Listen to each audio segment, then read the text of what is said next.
यहाँ हेर्नु होला यो चाहिँ गभर्मेन्ट बिल्डिङ है यो चाहिँ स्यामसङको गभर्मेन्ट बिल्डिङ यहाँ पानीको चाहिँ छ होइन स्कुल छ यहाँ छ यो सराउन्डिङ चाहिँ होइन सहर हो यो चाहिँ पब्लिक हाउसिङ पब्लिक गरे सेक्युरिटी राख्छ होइन सेक्युरिटी पेट्रोल पम्प सराउन्डिङ पुरै घर हो यो घरमा चाहिँ कति मान्छे बस्न सक्छ त होइन यो घरमा चाहिँ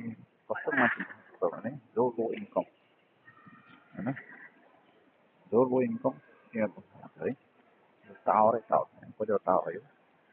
यसमा ग्याप छ 5 छ होइन अनि ढोका हुन्छ टिप्लोमा हिँड्ने हो वकवे थियो पानीको लिन आउनु अब यो चाहिँ घरभित्र चाहिँ यो गभर्मेन्ट घरबाट कस्तो मान्छे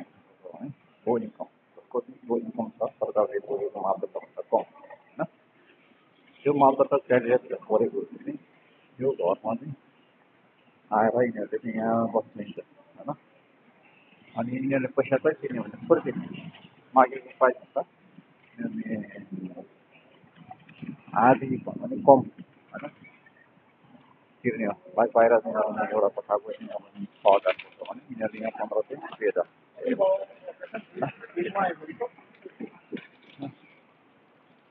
तिरेर बनाउनु पर्छ अब नेपालमा पनि अब यस्तै केस छ लो इन्कम किनभने सानो कोठामा अर्को भाडामा बसिरहेको छ घरमा अब यिनीहरू पनि घर चाहिँ त्यसरी चाहिँ अब लो इन्कम हिसाबले एप्लाई गरेर बस्नु पऱ्यो किनभने यसै घरमा बस्नु पाउँछ होइन यो चाहिँ नेपालको ठुलो सरकारले गर्नु प्लाजा हो पुरा प्लाजा होइन ठुलो प्लाजा हो ग्राउन्ड फ्लोरमा अनि यता गभर्मेन्टको अनि यहाँको रेजिडेन्टको चाहिँ यो चाहिँ टावरको चाहिँ होइन यहाँनिर यो टावर छ यो रेजिडेन्टको चाहिँ कारबाट लाइक हाउस यसको चाहिँ कारमा हेर्नु कारमा माथि पानी छ हो त्यसै गरेर एकचोटि यताबाट मान्छे गरिब हुन्छ तर चाहिँ सिटिङ गरेर यिनीहरू यहाँ बस्न आउँछ अहिले सरकारले त्यसलाई लगाइरहेको छ त्यो सरकारले अब गरिबहरूको लागि धेरै लाभ